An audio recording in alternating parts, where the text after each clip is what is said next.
We're really pleased to have with us this evening Jack Dromey MP, who is Labour's shadow housing minister. And we want to thank Jack a lot for supporting our fundraising efforts in Banbury.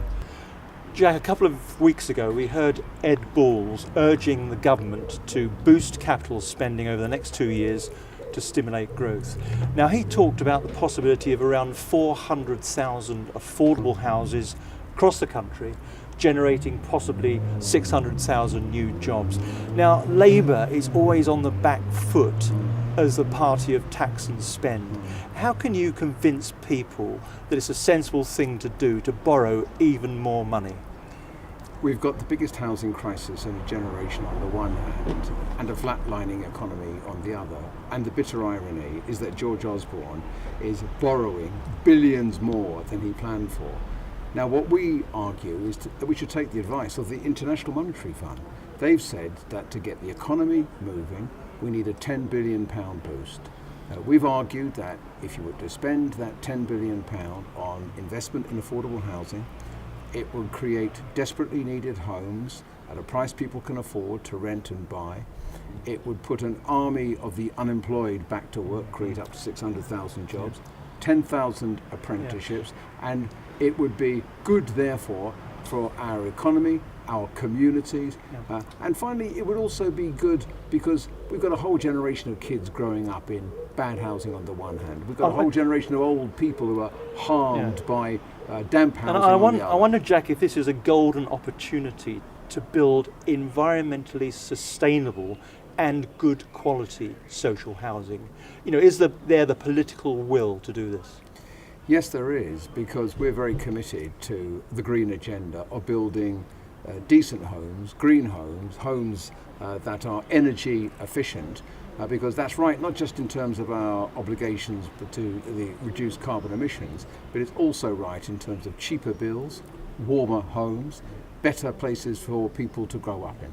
And I have to put it to you, the term affordable housing is used an awful lot. And certainly people I know working in social housing say it's a bit of a con. It's not understood very well, and it's being used not as a suggestion about affordable housing, it's something else happening. The government have introduced the notion, this Orwellian concept of an affordable rent, and it's not affordable. Therefore, a Labour government would not go down that path. We would scrap what this government has been doing, because ultimately the test is this. It's a decent home at a price that people can afford, can genuinely afford. Those who wish to aspire to buy or those who wish to rent. And that's why, for example, we want to help people to buy their own home, an affordable home. We also will build a new generation of homes for social rent. Right. I mean, two reasons for the burgeoning welfare bill is the inadequacy of living wage and the unaffordability of housing. I'm sure you'd agree with those two things. Now, sorting these two things out, wouldn't that be a more effective solution than capping or cutting benefits, which Ed Miliband is suggesting? Ed Miliband's absolutely right. It's absolutely wrong for George Osborne to try and divide the country between shirkers and strivers. Who's he talking about?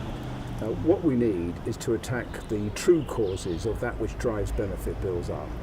It's economic failure, it's low wages, subsidising employers paying low wages, and it's the critical lack of affordable housing and rapidly rising rents. The bitter irony in terms of housing benefit, for example, is there's plenty of investment, public investment in housing, but 95 pence in every pound is in housing benefit, only 5 pence in bricks and mortar. And that's why what we want to do is to get wages up, a living wage, is to build a new generation of affordable homes, to tackle the problems of ever rising rents in the private rented sector, because that will bring benefit bills down. I'm afraid we've got to wind things up now, Jack. My final question is the biggie for us at the moment, certainly in Banbury. Would an incoming Labour government scrap the bedroom tax? Yes.